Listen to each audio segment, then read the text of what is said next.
آج لوگوں کے لیے سب سے آسان کام بولنا ہے اور سب سے مشکل کام چپ رہنا، مگر بہت جلد وہ دن آنے والا ہے جبکہ بولنا اتنا سنگین کام معلوم ہوگا کہ لوگ سوچیں گے کاش وہ ساری عمر اپنی زبان کو بند رکھ دے، کاش انہوں نے اپنے ہونٹوں کو سی لیا ہوتا، کاش وہ الفاظ رکھنے کے باوجود بے الفاظ ہو جاتے۔ آدمی کے وجود میں زبان سب سے زیادہ فتنے کی چیز ہے، مگر آدمی اپنی زبان ہی کا سب سے زیادہ غلط استعمال کرتا ہے۔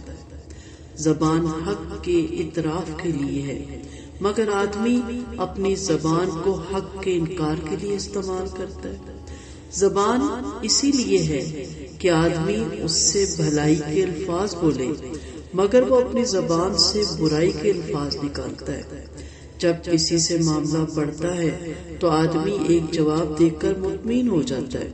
اگر اس کو احساس ہو کہ آخری جواب کسی انسان کو نہیں بلکہ اللہ کو دینا ہے تو بولنے کے بجائے چپ رہنا پسند کرتا ہے۔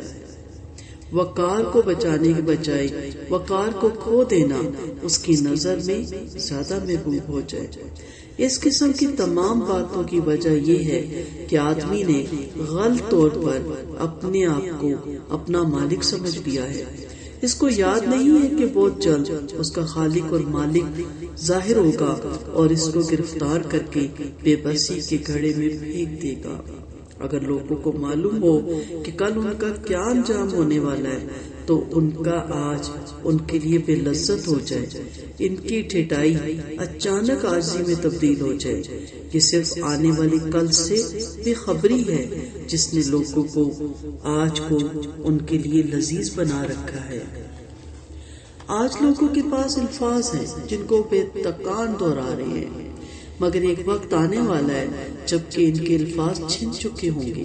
وہاں کوئی سننے والا نہ ہوگا جو ان کی باتوں کو سنے، کوئی پریس نہ ہوگا جو ان کی چیزوں کو چھاپے، کوئی لاؤڈ اسپیکر نہ ہوگا جو ان کے الفاظ کو فضا میں بکھیرے۔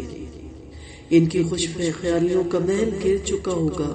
وہ حسرت اور مایوسی کے عالم میں چاروں طرف دیکھیں گے اور کچھ نہ کر سکیں گے۔ آدمی اگر صرف موت کو یاد کرے تو اس کے لیے وہ تمام چیزیں بالکل بے حقیقت ہو جائیں جن کی خاطر وہ ظلم اور بے انصافی کرتا ہے اور اپنے لیے جہنم کی آگ میں جلنے کا خطرہ مول لیتا ہے۔